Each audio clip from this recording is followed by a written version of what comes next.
When this morning's guest came to Coastal Carolina University, he was about business.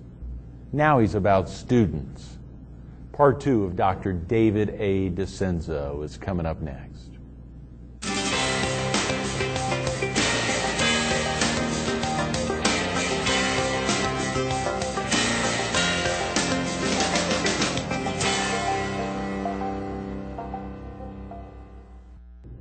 Good morning. Welcome to Carolina People. This morning we're at the E. Craig Wall Senior College of Business Administration on the campus of Coastal Carolina University. We're on part 2 of Dr. David A. DeCenzo, the president of the university. Good morning. Good morning. Dr. DeCenzo again. Great to get you back in. A lot happening. Of course, we've loved all week. We kicked off the week with Tom Marshall, the president of the Greater Florence Chamber of Commerce, highlighting this weekend's big Memorial Day and Memorial Weekend Mayfly Air Show in Florence. Of course, on Tuesday with Dr. Baxter Sapp from Durham, 57-plus year dentist in the Triangle and an amazing guy, highlighting the oral longevity project that the North Carolina Dental Society's kicked off with the ADA and other folks. Amazing. And of course, they have you in yesterday, and to be with the mayor of Conway tomorrow. Yes. Having Greg Martin in here tomorrow will be a real treat. That's wonderful. Thanks for having us in. And of course, this conference room, as we talked about yesterday, is probably a place during your first 4 years on campus you spent a lot of time. It was a good bit of time in this conference room. Right. A lot of exciting opportunities were built out of this conference room conversation. I bet they were. And what a beautiful, beautiful building. You think about the history of Craig Wall and Craig Wall Sr., Jr., the entire, their impact on this area and on Coastal Carolina University has been tremendous. And of course for him, and I guess his son, folks that had deep ties to Davidson, small college there outside of Charlotte, to think about them committing a lot here to Coastal Carolina University helps recognize why this university is so important to the region. Absolutely.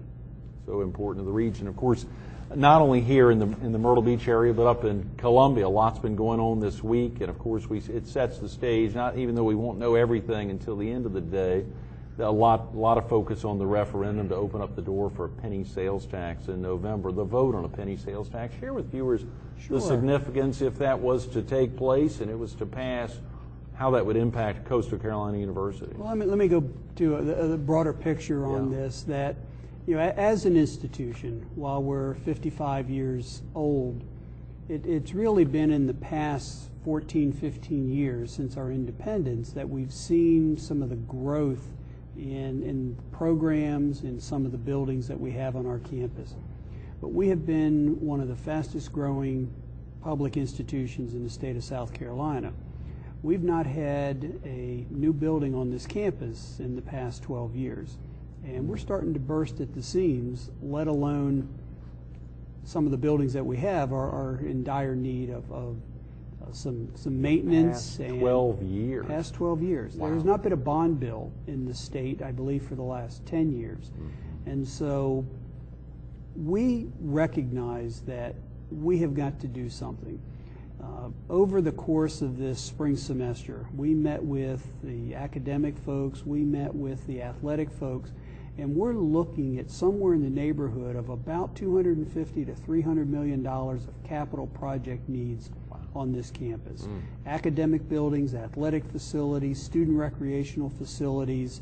There are just a lot of things that we need to ultimately achieve our goal of being the comprehensive university of choice in the state of South Carolina.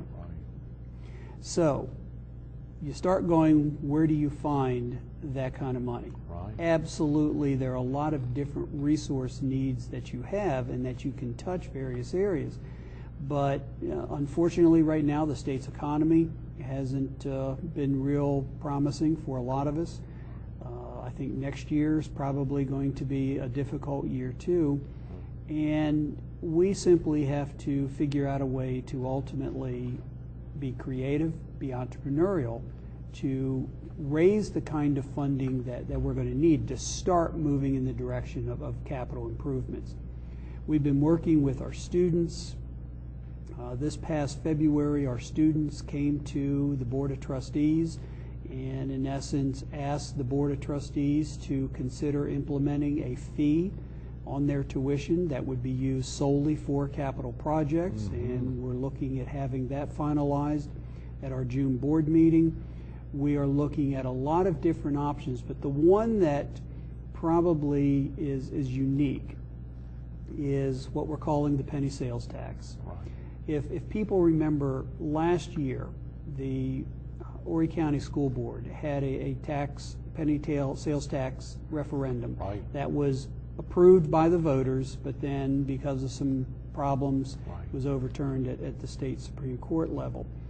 We have been in some discussions with the school board and with Horry Georgetown Tech, and recognize that while the current legislation allows the school board to go after a penny sales tax for capital improvements, the current law prohibits institutions of higher education. And so the three boards, the three chairman presidents got together and said, you know, it's time that we come together in a collaborative effort and really look at how we can enhance education in this area by looking at pre-K through 16 plus. And in order to do that, we needed to change the legislation.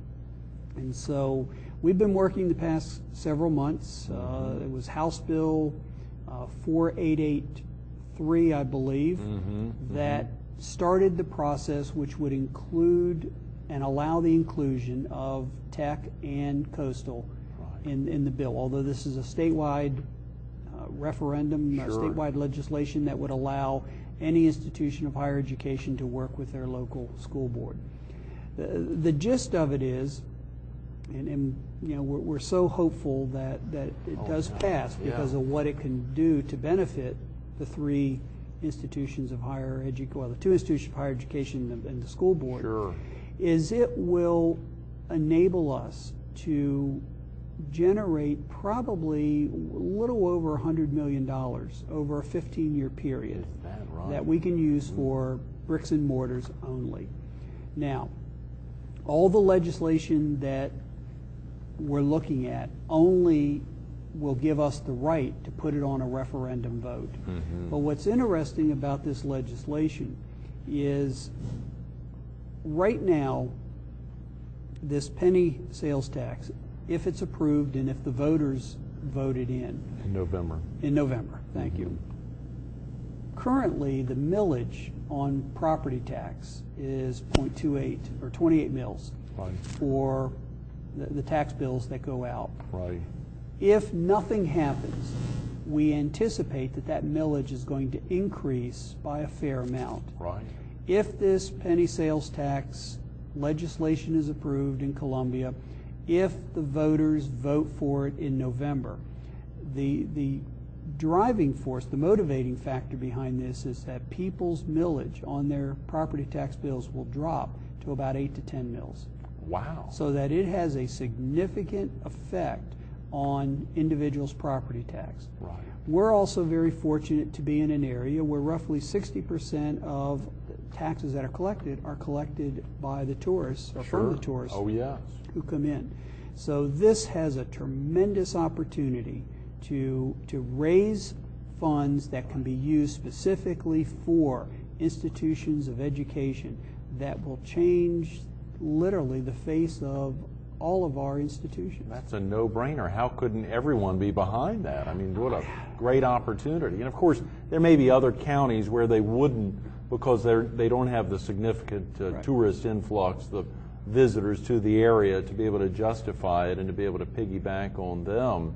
There may be other parts, but that's the great thing is if it passed, that would be entirely up to them whether or not they'd want to pursue it. Each jurisdiction would have the right to decide whether they wanted to go for it or not. That's tremendous. And so we really see the legislation, it's enabling legislation that will give all of us an opportunity to decide if it works for us and then have the citizens vote yes or no. So that's all we're asking is for an opportunity to take it in front of the voters. You know, when you go back several years and you look at obviously the state support of higher education in particular, and we've heard the governor talk a good number of times that we as institutions need to be creative. We need to be entrepreneurial. And we need to find ways to have less reliance on the state. This meets all of those criteria. Where we're asking, give us an opportunity to do things ourselves so that we're not an increasing burden to the state. That's tremendous. Well, good luck with that. Well, I sure hope everything will come as planned, both in Columbia as well as here in Horry when the vote would take place in November. Well, that could be we're tremendous. hopeful. You highlighted not a new building being constructed on campus for 12 years. Right. Clearly there's some buildings that are getting pretty crowded, or how does that impact when we think about on the facility side? You continue to have a tremendous influx of students, as you highlighted yesterday and even earlier this morning. A lot more folks are trying to get in for the 1,700 slots, plus or minus you had for the incoming fall semester. How are you all getting them in? Well, we've had some excess capacity in some of the buildings. We're open now from 8 a.m. to about 11 p.m. at night. So we've tried to draw the increase out by the excess capacity. Unfortunately, that doesn't always map one-to-one. Because we have strong science programs, you have some unusual scheduling circumstances when you have the lab classes. I think it's been well known that we've had a science building that's been in dire need of repair.